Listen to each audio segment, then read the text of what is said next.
Are you emotionally detached from your relationship and especially from your spouse? Do you even know what emotional detachment is? Well, we're going to discuss that today. So I have the definition of what emotional detachment is right here.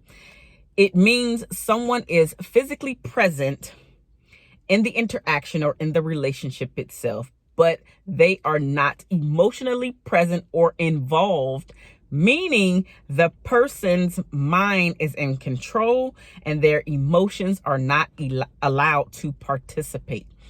Does that sound like something that you do? Does it sound like something that your spouse does? Let's discuss this. But before we go there, who am I and why should you listen to me? My name is MarshaunO.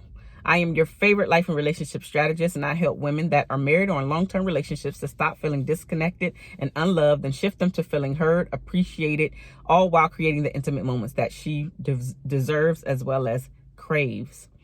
Now, emotionally detached people. First of all, let's just talk about how this is more common than most people realize, especially because people have been hurt, heartbroken, and have gone through just breakups in general or just things in life in general.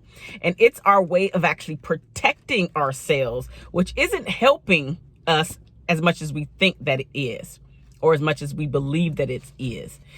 It turns out that being emotionally detached is an unhealthy behavior because you're trying to suppress your feelings that are actually happening with you, for you, by you, because of the hurt, the pain, all of the stuff that you went through.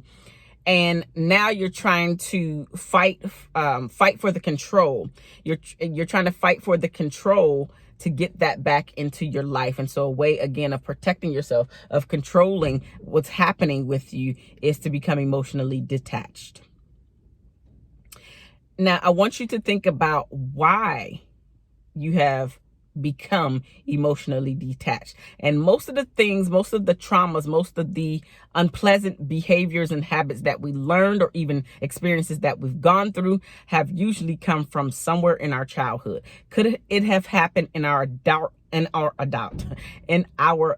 life? Of course it could have. But by and large, most traumas come from the childhood. Because if you don't know, if you have not heard this saying before, becoming a parent, becoming a mom, becoming a dad does not come with a manual. And because it doesn't come with the manual, most of us are doing the best that we know how to, the best parent that we know how to be, the best person that we know how to show up to be in that moment. Because here's the thing, ladies and gentlemen, if you do not have the tools, if you do not have the information, then you cannot pass these things down to your children. So think about your parents.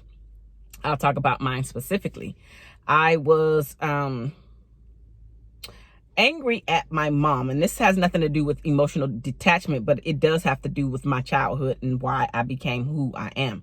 So I did not get any of the conversations, any of the talks, any of the information to say, this is what you should look for. This is what it means to go through a breakup. This is what it means to go through a heartache. This is what you should be looking for in your potential spouse, in your long-term relationships. This is what the treatment should look like. This is, this stuff is unacceptable. This stuff is acceptable. How did you feel when X, Y, and Z happened? So I never had any of those in-depth talks. And because of that, when I jumped into my first marriage, I had no idea what I was doing. I only knew that I just wanted to be married. I did not know how to be in that marriage. I did not know how to show up to become an adult in that marriage. And so I bumped my head like so many of you out there. So again, that ties into all of the experiences that are shaping my life, right? So what are the experiences that are shaping your life, specifically when it comes down to you being emotionally detached?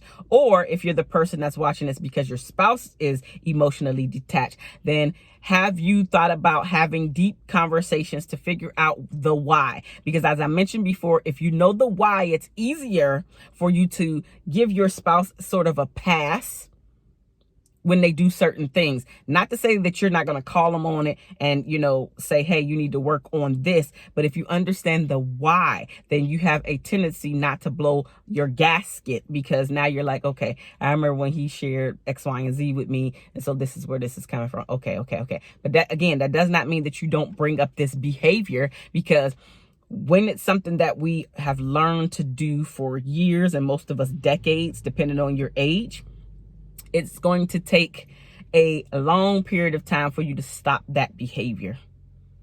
And I know most people say that for a new habit or whatever, it takes at least 21 days.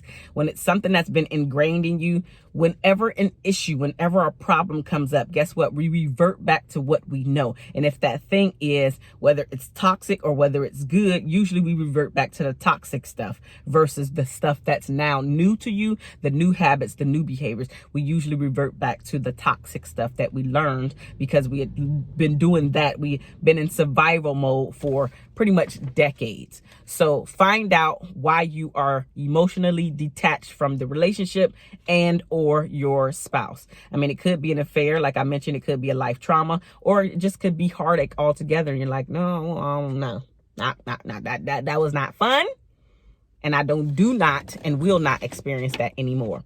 So I want you to get back in touch with yourself, because you're not only emotionally unavailable, but you're also out of touch with yourself.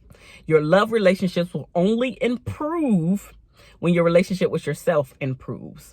So by becoming open, becoming honest, becoming vulnerable with yourself and the parts you have been ignoring about yourself, you will see that these voids are just hurts, yearning for love and comfort.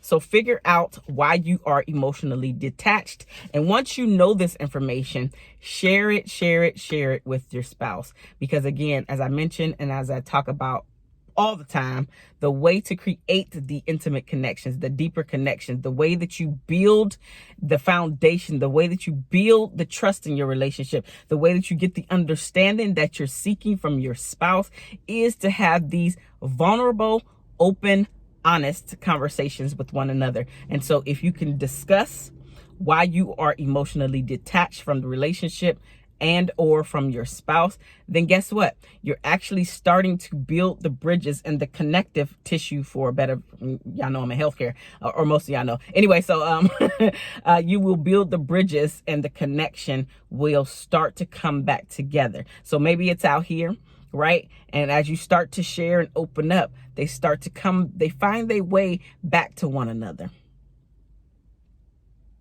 So you and your spouse will start to find your way back to one another the more that you're open and honest and just share who you are, share the why of who you are, share when this stuff happened, share where you were when this stuff happened, share when you're having these very scary moments and something triggers you that you really just want to go off and it's like, you know what, actually I had a flashback from whenever that thing happened to me that I told you about. And so that's what was actually happening in this moment right here.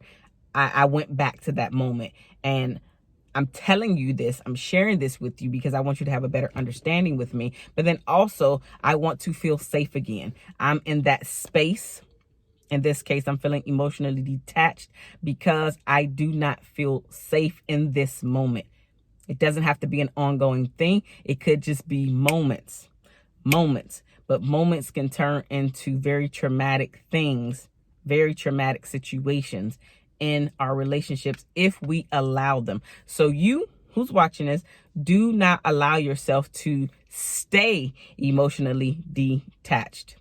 Find out the why, explain the why, have talks about the why, and then you will feel better. You actually feel a weight lifted off your shoulder, but it's also going to bring about more awareness. So if and when this ugly dragon rears its ugly head again, guess what? You'll be able to catch it. And if you can't catch it in that moment, hopefully you can catch it afterwards, and even better, which this can be debatable depending on how they address it. Maybe your spouse catches it for you to say, hey, you're doing this again. You're doing that thing again. Right? I'm MarshaunO, your favorite life and relationship strategist, and I help women that are married or in long-term relationships get it all figured out. If you feel like this is something that you need help with, so you can get on the other side, so you can stop being emotionally detached to your relationship as well as your spouse, reach out to me. Send me a message so we can have a conversation about working together and what that actually looks like. So we can get you from where you are, which is stuck in this emotionally detached state, and shift you to being emotionally attached to your spouse. All right, I will talk to you guys very, very soon. Let me know what your thoughts are down in the comment section below. And of course, if you made it this far, give me a thumbs up and think about subscribing for more tips like this. Bye.